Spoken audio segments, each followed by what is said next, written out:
So I wanted to tell you guys about my birth story.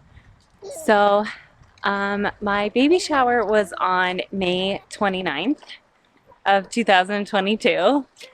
So what happened was we had booked a venue for our wedding, and with coronavirus and everything that happened, we didn't actually have the opportunity to have our wedding at that venue because of capacity limits and the mask rules and all those kind of different things.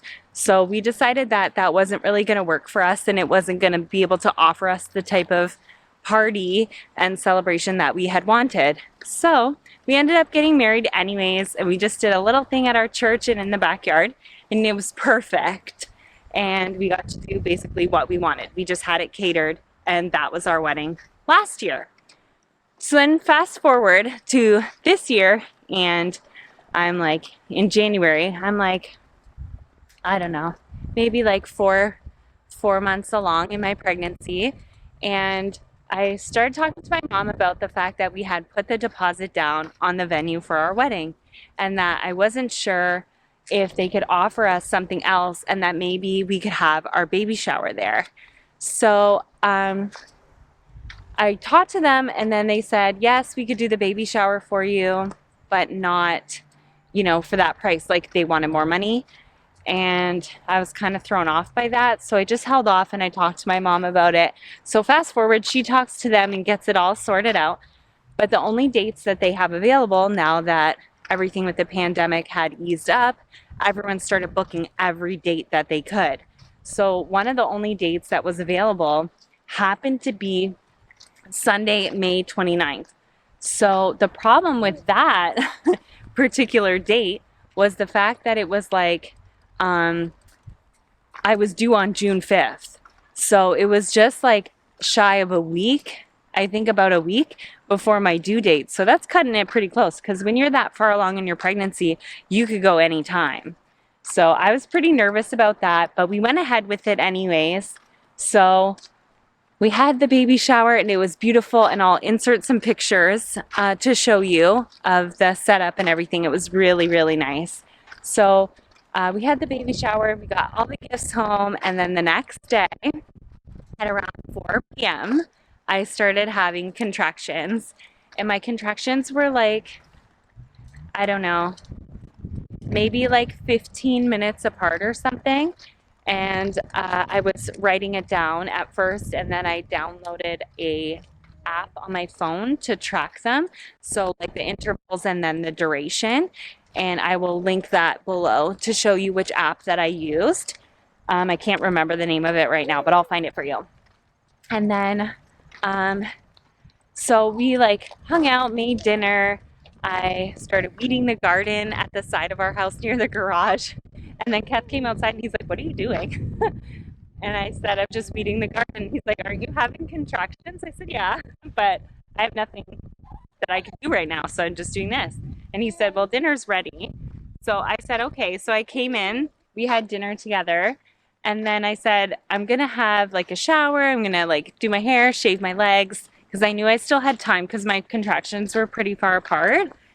So I said to him, like, when I tell you we're ready to go to grab the suitcases, then we'll go to the hospital. So I did all of that, and then around 9 p.m., then I had said, like, okay, we got to go now because my contractions were getting more intense. So we went to the hospital, and we got checked in and everything, and they took me to labor and delivery. And they said that I wasn't dilated enough, that I was only 2.5 centimeters. And this was around like 10 o'clock at night, and on May 30th. And then they said I could either go home or I could walk around for 2 hours, and then they would check me again and see how I was doing.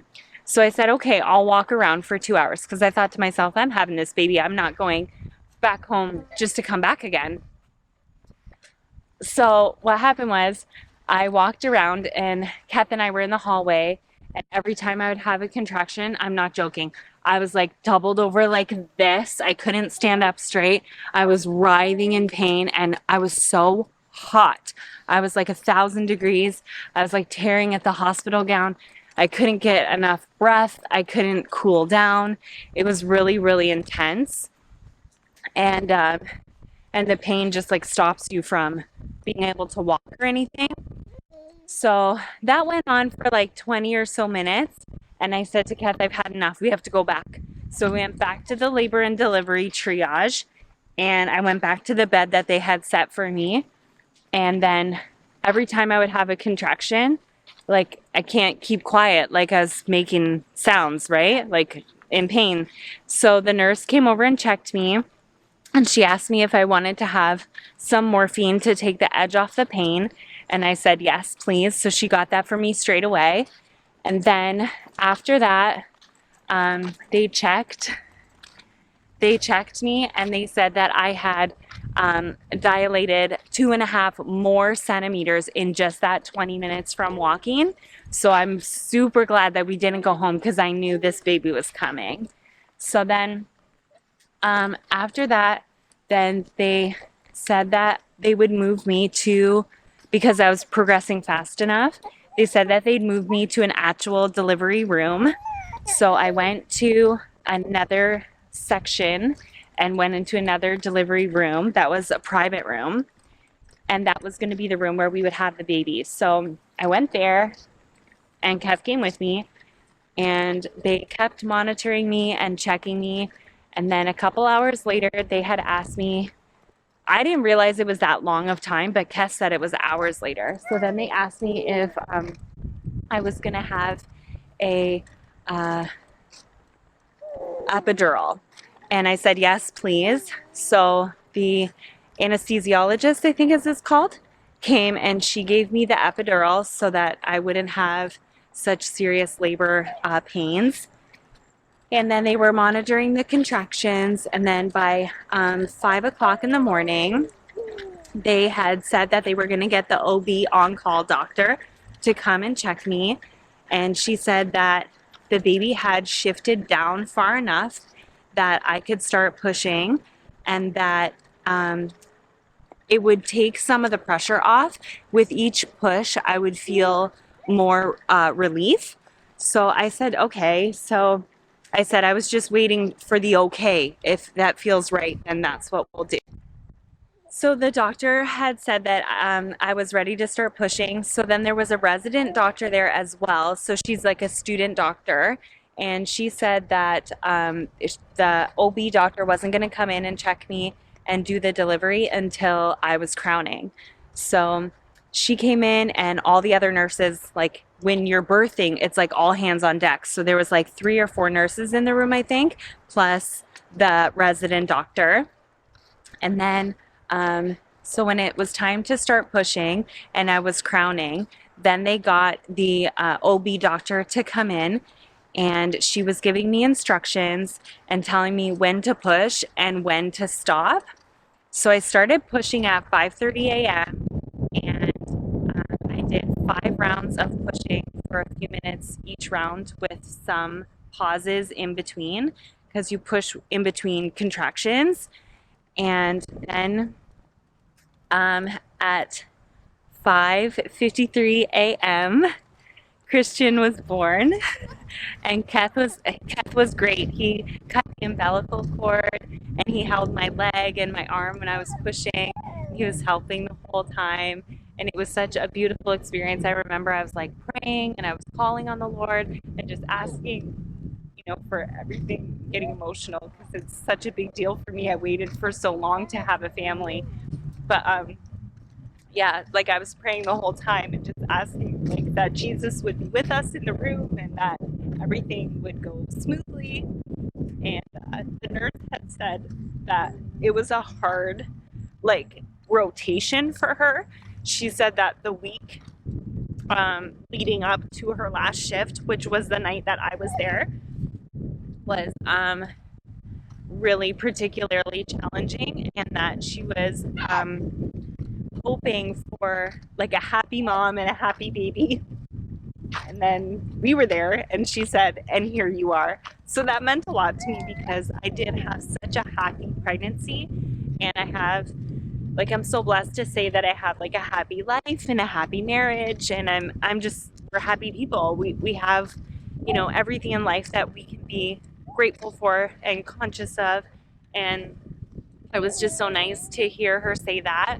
And also, too, then the doctor had said, you know, congratulations, and that I had excellent control. Meaning, like, when she told me to push, I pushed, and when she told me to stop, I stopped.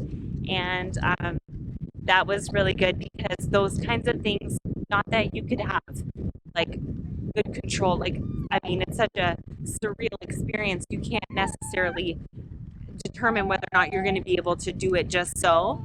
So that's what I mean. Like, I feel so blessed because you never know how it's going to go. But I didn't have any tearing, I didn't need any stitches, and I healed really well and really fast. So that was a blessing too, because it's hard to like take care of a newborn baby when you're like in pain and you're healing yourself. So I'm really glad that that happened and it all worked out so perfectly. So after he was born at the hospital, we stayed for about 24 hours in total. And every 2 hours, they check you, they measure you, they check your bleeding, they check the baby, they check his breathing and his vitals and all that kind of stuff. And like if he's had any wet diapers or poopy diapers, because there's certain things that they're looking for within the first 24 hours of birth. And then of course, you get like some hospital food, and I kept the slips so I would know what I ate. So I had like macaroni and cheese, and I had an omelet, and like a muffin, and coffee, and tea, and juice, and yogurt, and that kind of stuff. Because they want you to like get a certain number of calories in so you can heal, but also so that you can breastfeed and have the right amount of calories that you need for that.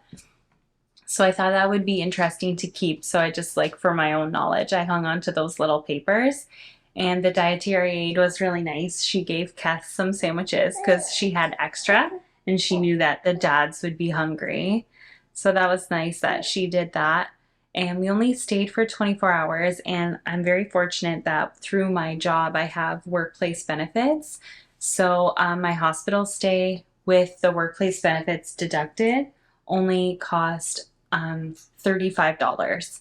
So the region sent me a bill in the mail for $35, and then I just went online and I paid that. So for that price, I was able to get a private room for my entire stay and birth in a private room as well. So that was really helpful, and I would highly recommend, if that is an option for a person, if they have benefits or they have the means to be able to do that. I think that it was really special just to have that peace and that time, just me and my family. But then again, too, I mean, it totally depends on your circumstances, and it's definitely, you'll still get all the care that you need, and baby will get all the care and attention that baby needs, even if you do not have the means or the ability to have a semi-private or private room and you have a ward room. I'm not too sure how it works in other countries, but that was just my experience here in Canada. And it was, I thought, a wonderful experience. And, you know, it's interesting, like having those hormones, and like, even though you're so tired, you can manage to do what you need to do and keep going and still feed your baby and do everything on like a 2-hour rotation. Whereas Keth doesn't have those same hormones as the dad. He was exhausted. He said it was the most tiring 24 hours of his whole life. And I believe it. He was toast. So anyhow, that was my experience, and I just wanted to share that with you guys. And we're just so blessed to have baby Christian here, and our family is just so happy, and we feel so complete and so blessed, and everyone is healthy and everyone is doing well, and we really couldn't ask for more. And we just wanted to share that with you. And we also want to thank you for being here. Thank you for watching this episode, I guess you'd call it, this video on my channel. If you like this content, or if you want to see more from us, don't forget to like, comment, subscribe, and share. And I'll see you guys in my next video. Bye!